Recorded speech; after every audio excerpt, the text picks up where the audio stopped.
Welcome to Spiritual Psychology. My name's Renee LaValle McKenna. I'm a therapist and shamanic healer. And today I want to talk about the doorway of death. After being born, death is the only thing we all have in common. And it's kind of amazing that with something we all share, there's such a pervasive discomfort with it. We're obsessed with it in movies and TV shows, and yet we hide our children from it in real life. Maybe not bringing them to wakes or funerals or letting them see dying relatives. And yet, most of us see hundreds, if not thousands, of deaths every year, mostly violent, on screens. Violent death is only a small percentage of what actually kills most of us, but our obsession with murder and horror really points to the fear that most people have of this incredibly natural process. In both my shamanic trainings and my explorations of Buddhism, I've spent a lot of time working very directly with death. There are practices in both of those traditions where you meditate or journey upon your own death experience, quite literally. I spent a weekend a few years ago in a death and dying workshop, and I died about 11 times over that weekend.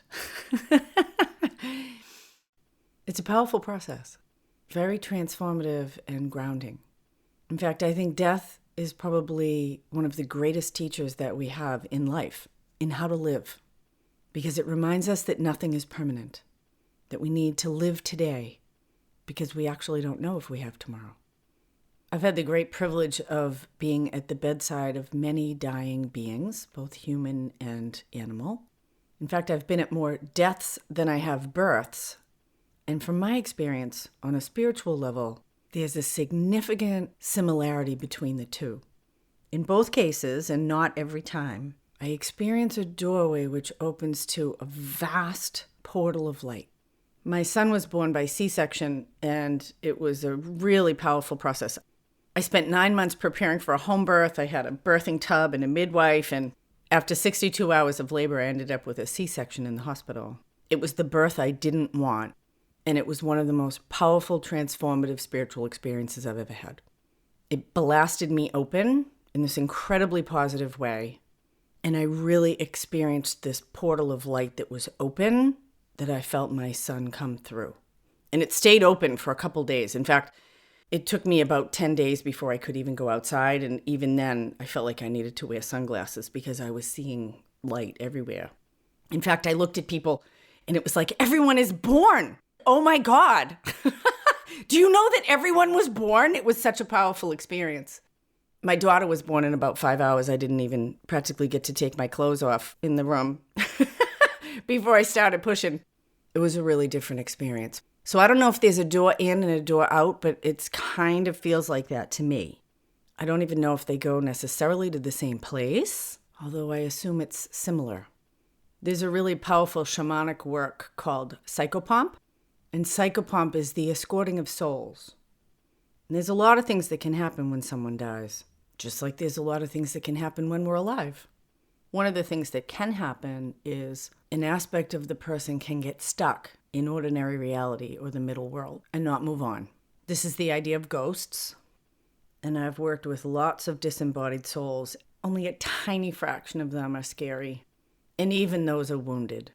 Mostly they're confused and frightened. For one reason or another, they didn't make it into that portal of light through the doorway. Maybe the death was unexpected or tragic. They don't feel like they're ready to leave and they want to stay. Or humans here are too attached to them and won't let them go, and they feel an obligation to try to be here. It's not helpful. And Psychopomp is helping them through. In fact, a funeral, particularly a Christian or Catholic one, is a form of Psychopomp. At least one that's performed well.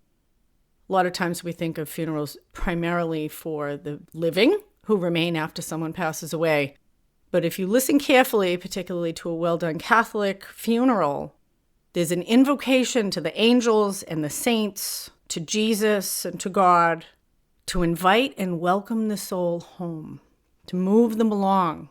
The congregation prays for the soul of the deceased, and we're letting them know it's okay to go. Azrael, the angel of death, one of the most compassionate and fiercely loving non-physical beings I've interacted with, is a psychopomp. And we don't need to be afraid because we're never alone. Death is a continuation. I don't know what's on the other side of that doorway. But I'm a little weird. I'm actually kind of excited to find out. I'm not in a hurry. But death has an adventurous aspect for me. You know, when my girlfriend Lori was dying, she kept wanting to pack her bags. She wanted to take a trip. I want to take a trip. And at that point, she was way too sick. She had a house in France and she hoped to get there.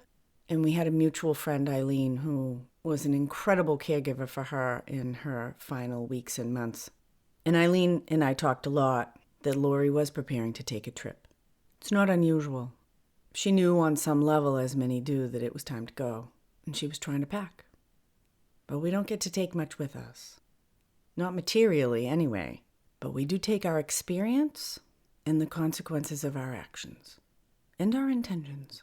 In some Buddhist traditions, there's a belief that the soul hangs in the bardo, which is sort of similar to purgatory, for up to 40 days before it reincarnates.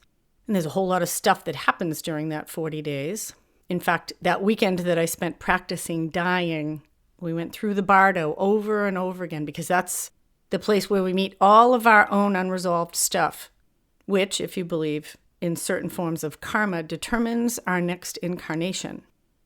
I'm going to tell you, after that weekend, I did some serious work to resolve my resentment against my mother, because I'd prefer not to do that again next time. And I don't think I'll have to, because I have forgiven her, which is some of the work of death. I have a client I've seen on and off for about 10 years, and she made an appointment with me weeks ago. And the night before our appointment, she messaged me to tell me that her father was in intensive care. He has dementia, and he got a little sick, and he got dehydrated. And they thought it would be a simple matter of giving him some fluids. But upon examination, they found out he had sepsis. And she lives in Europe, and her family's on the East Coast. And by grace and synergy, not coincidence, we had a session at the perfect time. Grace of God, the work of Asrael, supporting her so she could support her dad. He'd been an alcoholic and pretty abusive early in her life. She's had a lot of her own very serious struggles, but is really in a strong and powerful place now with a family of her own. But she's had an opportunity to make peace with him over the years. She's forgiven him for the past, and he's forgiven her. The loss of a parent really moves us into full adulthood. And she was really feeling conflicted about whether or not she should fly here. Is he going to die? And so we did some inner journey work to connect with her own intuition and the larger consciousness system, the wisdom that we all have access to.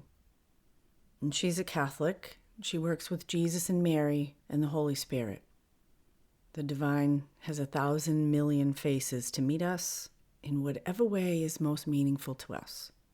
And this is the format, the path that works for her. And she found herself in the water with Mary and Jesus, and we called in the spirit of her dad. And he lay in the water with Mary on one side and Jesus on the other. He was floating, and they're holding him. And the light of the Holy Spirit shines down on him from above. And she can be there touching him as well, and he was at peace. She was worried that he was suffering, and we had a long talk about suffering. It's a really powerful book I read years ago by Scott Peck, who also wrote The Road Less Traveled. And it's his book on death called Denial of the Soul. It's about euthanasia and the importance of a full death process. We're very concerned about suffering in our culture, about not suffering, mostly. And after really contemplating the points in that book, and after being present, again, at many death processes, physical difficulty, discomfort, even suffering has its place in the death process for many people. Physical suffering can make us willing to release our body willingly and go through that portal. I know my girlfriend Lori had a lot of really heavy pain medication. She had colon cancer, and it allowed her to be in complete denial that she was actually dying. But a week before she passed, she ran out of meds, and I rushed with her to the pharmacy to get more. And in that couple-hour period, she really panicked because she realized how incredibly sick she was. I'm not saying people shouldn't use pain medication, but I think denial of death is dangerous. It's dangerous on a soul level. Because death is supposed to change us. It matures us, it wisens us, and it can push us to turn away from our body into the great spiritual reality of which we're all a part. That death is not an ending, it's a transition. So after my client was given this very beautiful configuration to hold her father spiritually, she got the call that he was actively dying. She made her plane reservations, and she had this incredible configuration that she could hold him in. And especially because he had dementia and he's not super conscious, I really feel like she was holding his soul. She was connecting him and opening the door for him. She flew in, got to see her dad in the hospital, and the doctor said he was doing great.